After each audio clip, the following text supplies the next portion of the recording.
Hi everybody, it's Dandruff with your news cartridge for Friday, September 16th, 2016. The end of the week begins with Bioshock the Collection. Streaming functionality being blocked was just the tip of the iceberg. The game is suffering from many bugs and frame rate issues. Poland is showing their pride in the company CD Projekt Red with a commemorative stamp featuring Geralt of Rivia. CD Projekt Red is based out of Poland. Logitech, the makers of PC peripherals and other electronics, has acquired the company Saitek, the makers of my favorite joystick, the X52. Catz was the previous owner. If you're attending Blizzcon online via virtual ticket, the extras you get for attending have been detailed. Look forward to a new Bastion skin, Hearthstone card back, a pet in World of Warcraft, and a mystery goodie for StarCraft 2. In release announcements, the game called Birthdays: The Beginning by the makers of the Harvest Moon series is coming to North America and is getting a PC release on Steam in early 2017. Yeah, I'm definitely going to get that one now. Hearts of Iron 4 got its first update today, and you can find the full patch notes in a link in the description down below, as well as links for sources for all of today's stories. In an update that hit the Division yesterday, there is now an option to preview cosmetic items. Paladins, a free-to-play hero team shooter, has entered into its open beta today, and all you have to do is go to Steam to download it. It comes from the same people who made Smite.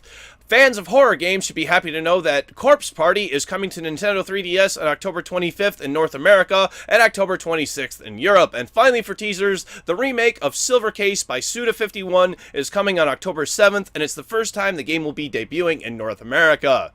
I just got started today. There is a great rest of the show. I've got stuff about online gambling involving video games, some more stuff on No Man's Sky, and there's a chance you or me could get sued because of a whiny little bitch developer. Let's pick a fight today on News Cartridge.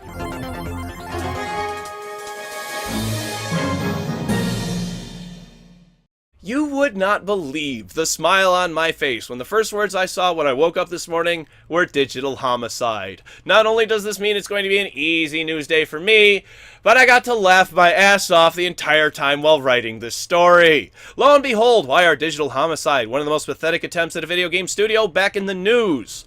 Well, it's because they could be suing you, and as far as I know, they haven't taken an aim at me. Yet. So let's try to change that, shall we? I discovered digital homicide through Jim Sterling, a well-known video games critic, and many critics, including Sterling and Angry Joe, dubbed The Slaughtering Grounds, one of their games, as the worst game of 2014. But digital homicide didn't stop there. They then pursued Mr. Sterling, badgering him about his review, going so far as having an interview with Mr. Sterling, where they attempted to get his real name out into the public, and only succeeded in making themselves look like even bigger fools. But digital homicide couldn't let it go. Earlier this year, James Romney, the founder of Digital Homicide, filed a lawsuit against Sterling, citing assault, libel, and slander. Now these nutcases have added 100 additional names to their lawsuit, and as of now, they have set their sights on random Steam users. Let me just read some of the names of the people that they are going after, and I think you will see what I mean. John144, HGI, because that's a name, Demon Sword, Michu Jones, JDude330 hashtag Hey is back, Toonflux, Drakmore, and last and certainly not least, Carl Pilkington, who is a celebrity of sorts. This may seem like a joke, and you may be thinking that they possibly can't be going after Steam users, but from what I've seen from this studio, they are very much serious. They paid money to add these Steam users to their case, and here's the kicker. Even if they win, which they're not going to, don't worry about that. But let's say somehow that they do. Do you really think the assets of random Steam users are going to cover their court fees? I'm not trying to insult anyone here, but I think it would be fair to say that not many of us are worth multiple thousands of dollars, and no matter how much you try, you can't get blood from a turnip. This just in, coming this fall from Digital Homicide is the game Blood from a Turnip. It promises to be just as asset flippy as the rest of their terrible, terrible games.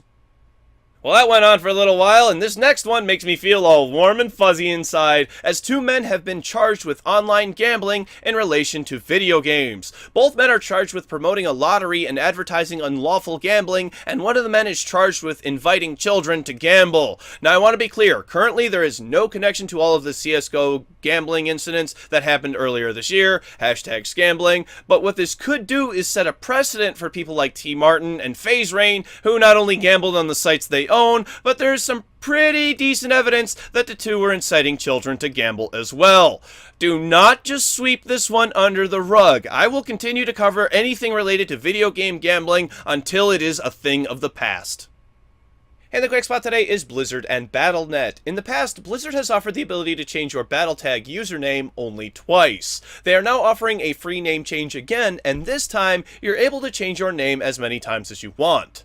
But only the first one is free. After that first time, it will cost $10 US each time you want to change your tag. Here's a good one for all you Harambe fans out there to hold on to your free name change when that stupid meme finally dies. Oh boy, finally for the week, we are going to talk about No Man's Sky for a bit. Now to be fair, I have stopped trying to roast Sean Murray at every chance I can get, mainly because I've gotten over how big of a disappointment the game is to many people, but also because Murray and Hello Games have been quiet for longer than 2 weeks. Now being silent has its own damning qualities, but at least he shut his big dumb stupid lying face. Shohei Yoshida has spoken up about the marketing debacle surrounding No Man's Sky, saying, quote, "It wasn't a great PR strategy because he didn't have a PR person helping him, and in the end, he is an indie developer." Oh, I love, we didn't hold his hand, and apparently letting some children run amok in the playground is a bad thing. Who would have guessed? I love that part about how he's an indie dev. It shouldn't be as insulting as it is, but combined with everything that's before it, wow! I am now handing the award for the most obvious statement of 2016 to Shuhei Yoshida. Congratulations, and may you keep saying the same things that we were thinking months ago. Oh boy, it's time for Monday's game releases because I'm off for the weekend. For PC, Galaxy Reavers, Fall of Civilization, Showdown VR, VHS Overdose, and Pixel Warfare Pro. Thank you very much, everybody. This has been News Cartridge. I am Dandruff. I will see you on Monday. And what do you call a resistance-reliant electric stove built over a gas one? Ohm on the range.